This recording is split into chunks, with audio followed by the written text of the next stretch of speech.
Okay, so I was working on this machine today, and this bobbin that's in this bobbin case is the wrong bobbin.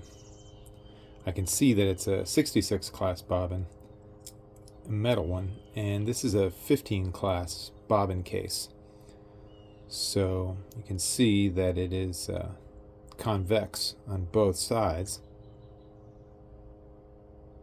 and it's too short for the bobbin case. So this is definitely going to cause her issues when trying to sew.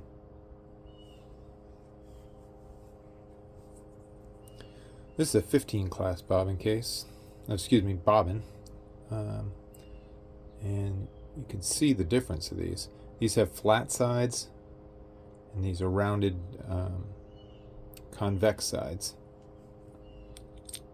This will fit into the bobbin case perfectly. Now, these cases, these front-loading bobbin cases, you can use 15 class metal bobbins in here as well, but overall plastic has a lot of benefits over metal. If you drop a metal bobbin case, it can warp, and then the tension can periodically be off because it'll bind inside the case if it gets bent at all. They corrode. That can also cause issues with thread delivery. The plastic bobbin case, you'll see if there's any damage on it. You can see cracks or chips or things like that and know to throw it out. They also are slightly flexible, so they're not going to stay bent in any way.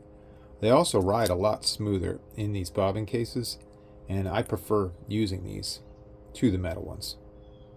Some machines you want to use metal, but a small machine like this does not need that.